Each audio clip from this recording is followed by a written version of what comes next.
Je m'appelle Simone Perrier, je suis artiste plasticienne, autrice, mère et depuis quelques semaines, je suis aussi une femme qui tente de transformer ses fractures en matière à dire. Alors je précise que je lis, je suis pas encore trop à l'aise avec ce format, puis viendra le format vidéo. Dans cette série de capsules audio, je vais parler de quelque chose d'essentiel, de quelque chose qu'on évoque trop souvent à la surface, l'argent. Mais je ne vais pas en parler comme dans les livres de développement personnel ou les podcasts business. Je vais en parler depuis l'endroit où je me tiens, c'est-à-dire celui d'une femme qui a grandi avec des phrases violentes et blessantes autour de l'argent, d'une fille à qui on a dit qu'il valait mieux élever des cochons, au moins on peut les bouffer, d'une adolescente à qui on donnait des liasses de billets sans repère et qui s'est construite dans une confusion totale entre l'amour, la violence et la valeur, d'une femme qui a travaillé, créé, tout quitté plusieurs fois, et qui aujourd'hui essaie de tenir debout, d'élever son enfant, de créer sans trahir ce qu'elle est. Dans cette première série de capsules, je vais aborder le rapport toxique à l'argent hérité des figures parentales, ce qu'on m'a transmis sans me le dire, les phrases que j'ai entendues, les humiliations, les excès, les incohérences, comment ces mots répétés ont façonné une part de moi et comment j'essaie aujourd'hui de les détricoter.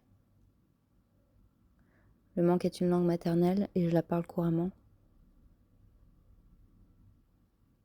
Ensuite, je vais parler de la peur d'avoir, et du besoin de perdre.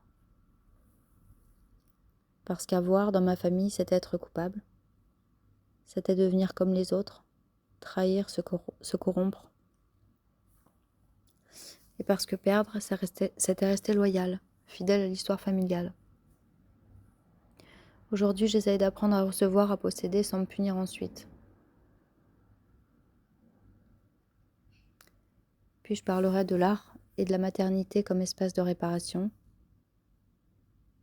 Créer m'a permis de redonner du sens à ce que je touchais et à ce que je possédais.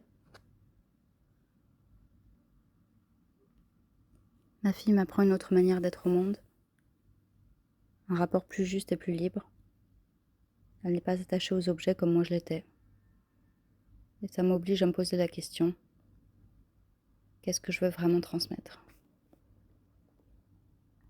Enfin, j'apporterai ma relation à la vente, à mes offres, à l'argent que je reçois. Parce que longtemps j'ai cru que vendre c'était trahir, que recevoir c'était profiter, que proposer une offre c'était me mettre en danger. Aujourd'hui je choisis de croire autre chose. Vendre ce n'est pas trahir, recevoir ce n'est pas abuser, gagner sa vie c'est rendre justice à ce qu'on donne. Ce podcast sera personnel, intime et il ressemblera pas à un plan d'action miracle, ni je pense à une success story.